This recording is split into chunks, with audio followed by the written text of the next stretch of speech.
अगर ये एक पाउच आपके पेट में फट गया तो सोच लो आपका गेम ओवर। शुरुआत होती है इस कहानी की पेट में धीरे धीरे दर्द से। शुरुआत में नाभि के आसपास दर्द होना, लेकिन धीरे धीरे वही दर्द आपके पेट के राइट साइड लोअर तरफ में शिफ्ट हो जाना। अब इसी पेन को हम बोल सकते हैं एपेंडिसाइटिस का पेन हो सकता है। अब इसको जानने से पहले आप समझ लीजिए अपेंडिक्स क्या होती है। हमारे पेट में दो तरह की आंत होती है, लार्ज इंटेस्टाइन और स्मॉल इंटेस्टाइन। जब ये दोनों जहाँ पर मिलती है वहाँ पर एक छोटा सा पाउच बनता है, उस पाउच को हम बोलते हैं अपेंडिक्स। ये हमारा एक एक्स्ट्रा ऑर्गन होता है।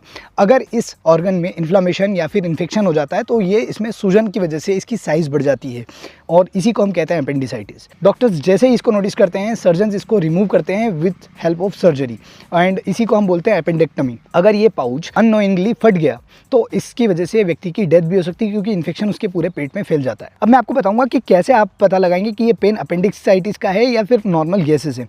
तो देखिए, ये जो हमारी नेवल होती है, यानी कि जो हमारी नाभि होती है, नाभि से हिप बोन, इसके बीच में एक इमेजिनरी लाइन बनाइए और जो 1/3 हिस्सा है, यानी कि इन दोनों के बीच की जो जगह है, इस पॉइंट को हम बोलते हैं मैकबर्नीज पॉइंट। अगर इस पॉइंट पर पेन ज़्यादा हो रहा है तो समझ लो कि ये पेन इंडिकेट करता है अपेंडिसाइटिस को। अब देखो यार, इसके लिए ना कोई बचाव नहीं है, कोई उपचार नहीं है, सिर्फ इसकी सर्जरी के थ्रू रिमूवल ही एक ऑप्शन बचता है। शुरुआत में डॉक्टर्स हालांकि एंटीबायोटिक्स देते हैं, अगर माइल्ड इन्फेक्शन हुआ तो उससे कवर हो जाता है, लेकिन अगर सीवियर इन्फेक्शन हुआ तो उसका सर्जरी ही एक आखिरी विकल्प होता है। अच्छा, इसी के साथ इसके लक्षण क्या क्या दिखाई देते हैं? नोजिया, वॉमिटिंग, भूख ना लगना, पेट दर्द होना, ये इसके जनरल लक्षण होते हैं।